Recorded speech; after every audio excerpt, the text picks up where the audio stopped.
Kerajaan-kerajaan besar Nusantara masih percaya nama seorang panglima besar bergema di tengah tanah yang diselimuti hutan lebat dan lautan luas. Ia dikenal sebagai Panglima Hitam Wak Turub. Sosok yang disegani sekaligus ditakuti bukan hanya oleh kawan, tetapi juga oleh lawan.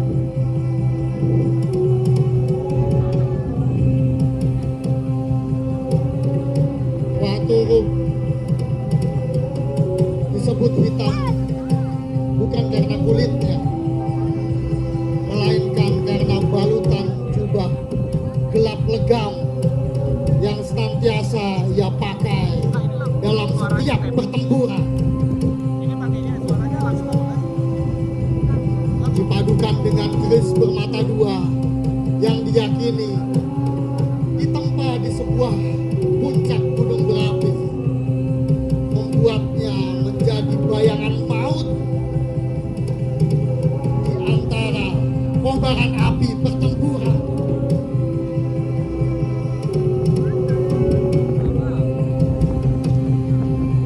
Namun, bukan hanya keperkasaannya dalam bertarung yang membuat Wak Turub dikenang.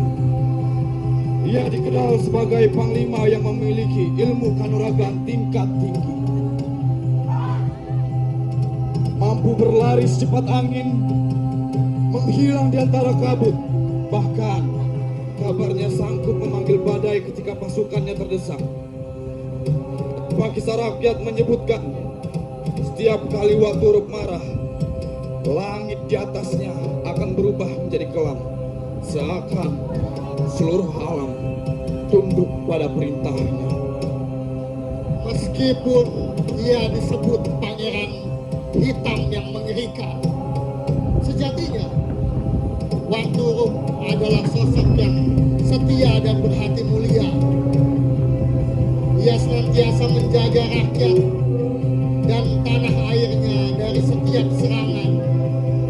Ia adalah simbol kesetiaan, dan Wak Turub menolak kekuasaan pribadi.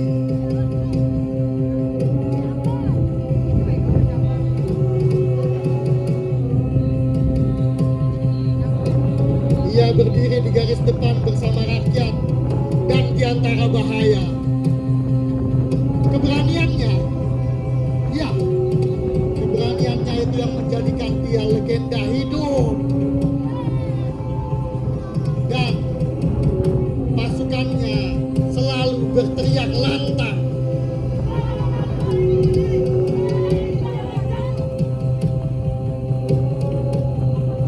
Di atas gelombang yang menggulung bagai naga purba, berlayarlah Panglima Hitam dengan mata yang tak berkedip menatap ke arah timur. Tanah leluhur yang memanggilnya pulang. Dengan suara guntur dan darah, langit memerah, ombak seperti mengeja mantra. Namun ia berdiri tegak di haluan kapal. Jubah hitamnya berkibar, seolah malam itu sendiri menggantungkan harapannya di bahu sang panglima.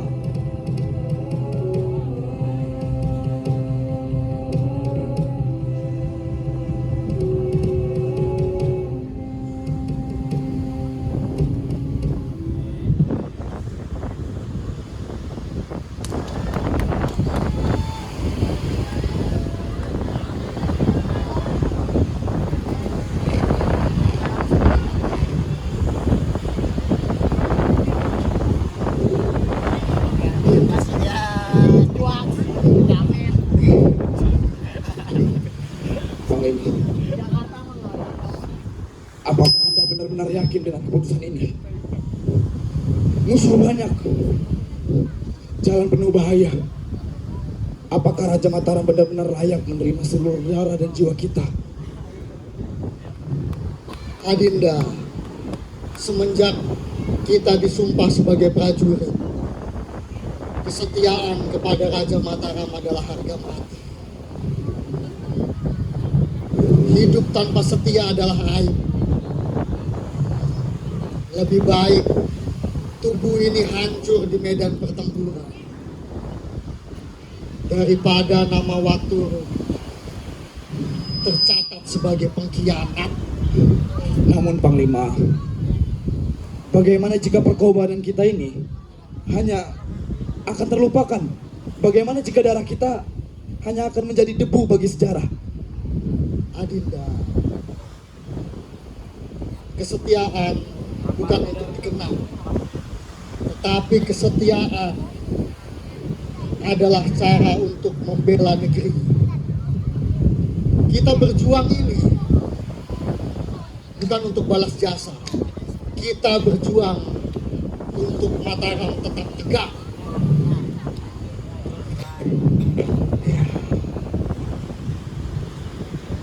Demi hidupku,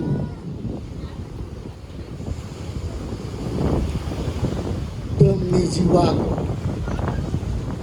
demi kerisku, dan demi nyawaku, aku akan setia kepada Raja Mataram.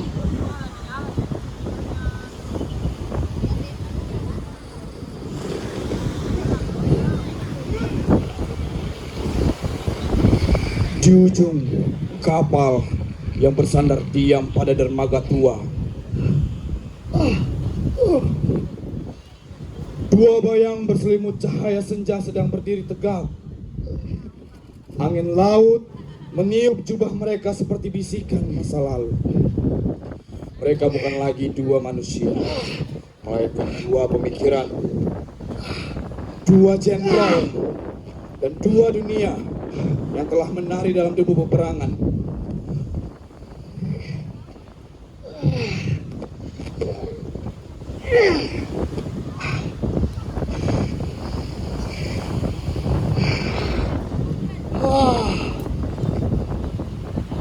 Ia bukan lelaki biasa.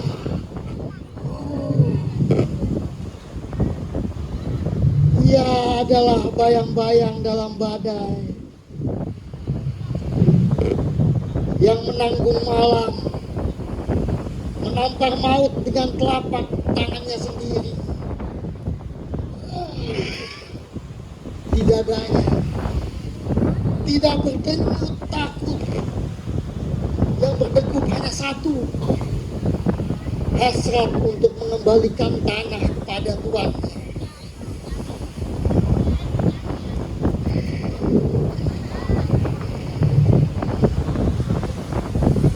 Dan akhirnya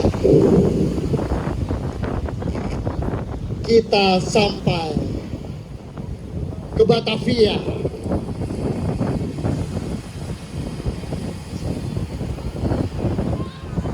Di ujung kapal yang bersandar diam pada dermaga tua,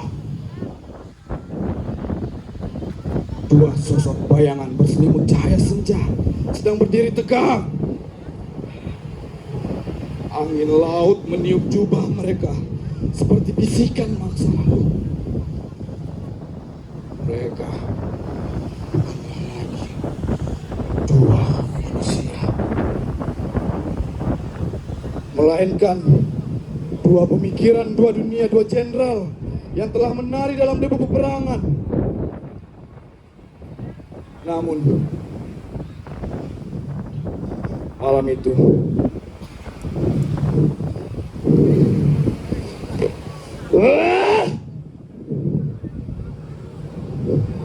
VOC bukan lagi sekedar pedagang.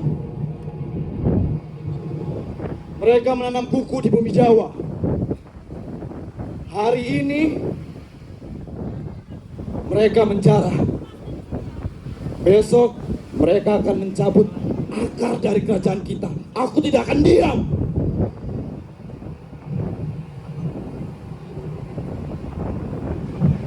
Paduka yang mulia Sultan, pasukan bayangan kita sudah merangsek masuk ke tengah kota dan tembok Batavia.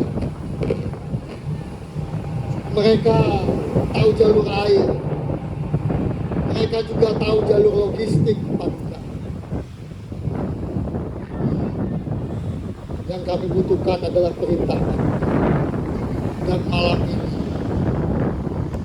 Batavia akan menjadi lautan api, Paduka. Kita sudah pernah menyerang mereka 2 kali. Namun kali ini aku tidak akan mundur. VOC harus dikubur di tanah yang mereka injak.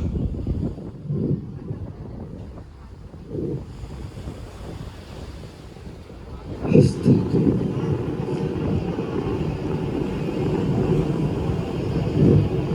Pasukan utama telah dikerahkan. 24.000 prajurit dari Mataram dan sekutunya. Namun tembok Batavia tinggi dan mereka punya meriam. Tembok bisa kita hancurkan, Paduka. Tetapi yang utama adalah kita memusnahkan rasa takut kita. Sementara pasukan saya menyerang dan menduduki kota, ketika mereka sibuk di dalam, pasukan besar akan menyerang dari luar, Paduka. Panglima, kau akan menjadi bayangan kematian mereka. Tapi ingat, aku ingin kota itu ditaklukkan, bukan diratakan. Rakyat kecil harus diselamatkan. Baik, malam ini kita mulai pergerakan dari timur, dari selatan, dan dari dalam. VOC harus tahu, kerajaan Mataram bukan kerajaan yang bisa dibeli. Aku akan segera menancapkan bendera Mataram di tengah-tengah kota Batavia. Aku akan menancapkan di tembok mereka, Paduka. Pergilah, wahai Panglima, dan baliklah dengan membawa kemenangan. Hari ini mereka tertawa, tapi besok mereka akan berlutut di bawah kaki Mataram. Wahai saudara sekalian, malam ini kita tidak bicara tentang suku, kita tidak bicara tentang wilayah, kita bicara tentang serakahnya serdadu VOC. Kita akan luluh lantahkan mereka. Serdadu VOC akan kita serang tanpa kita kasih nafas. Serbu!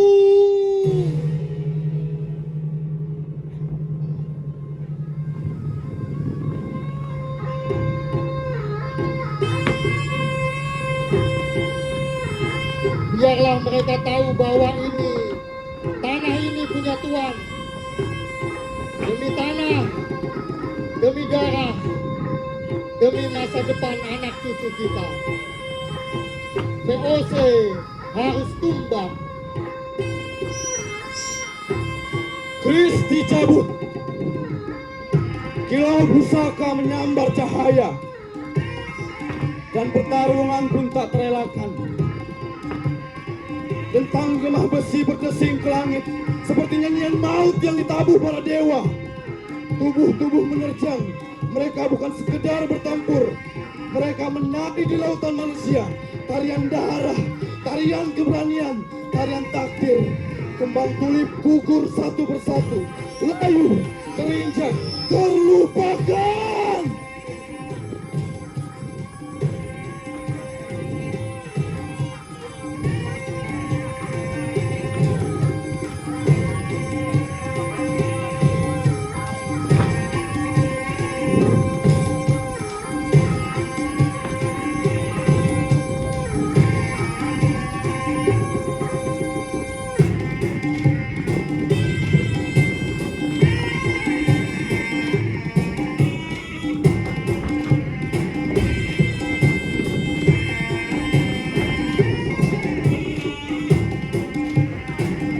1 detik terasa seabad.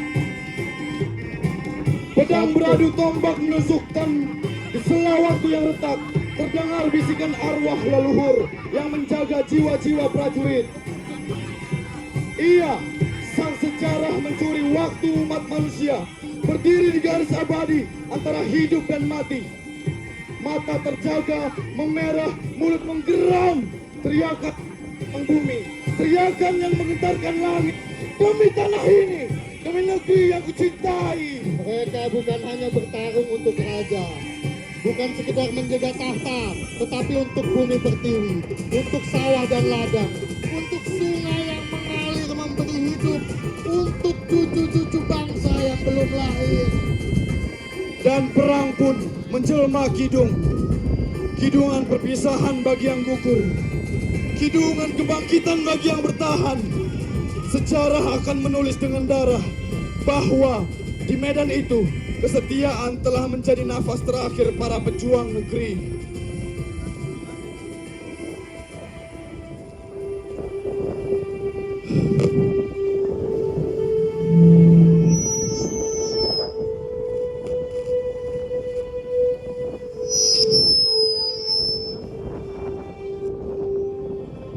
Sinar matahari membelah malam.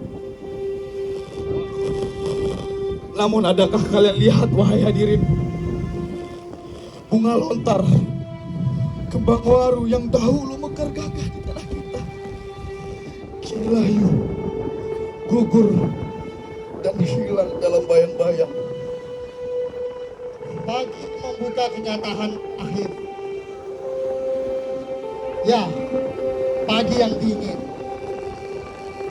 Pagi yang membawa kabar bahwa tanah ini tak lagi utuh di genggaman kita.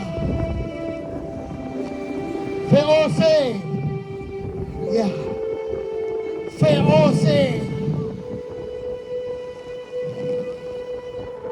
Dengan tangan besi dan wajah tipu daya, menggenggam kemenangan. Sementara kita, darah anak negeri ini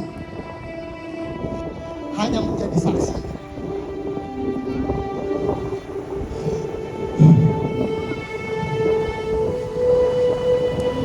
Apakah kalian bisa merasakannya?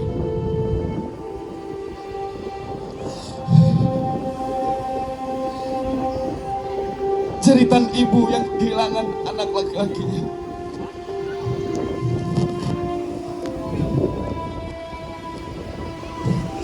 Rata petani yang dipaksa menyerahkan hasil panennya.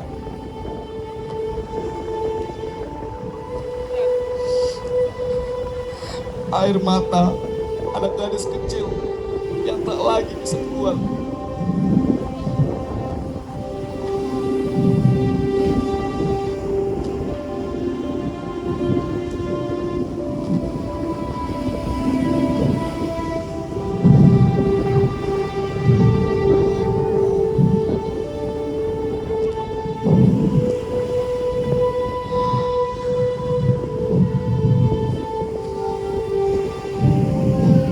Wahai saudara-saudaraku yang hadir di sini, apakah hanya duduk diam?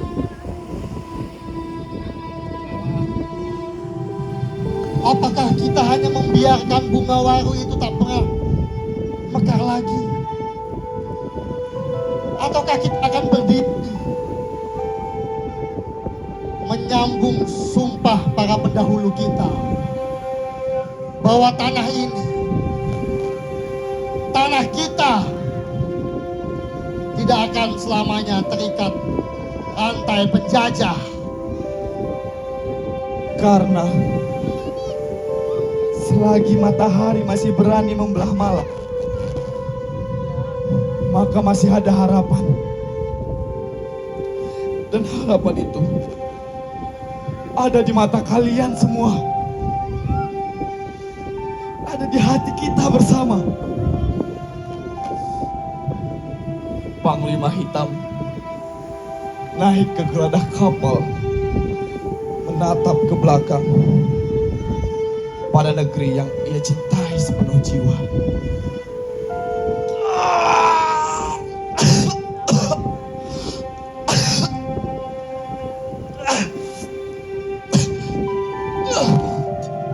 Panglima, Panglima,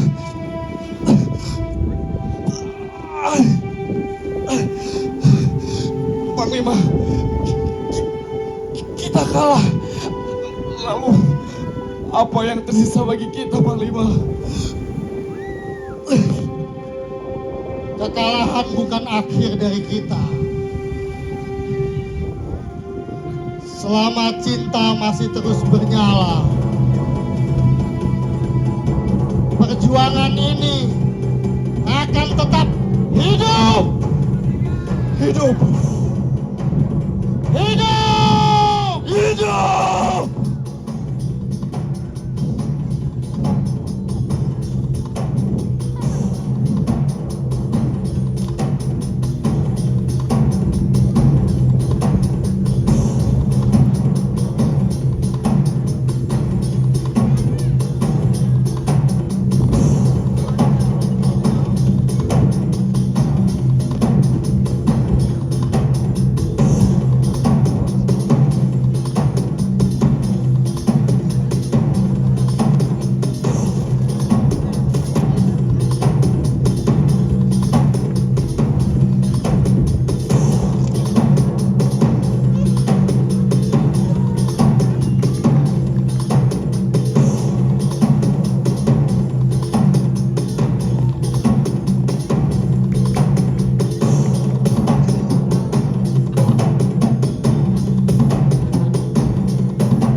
Karena sinar matahari masih membelah malam, maka masih ada harapan.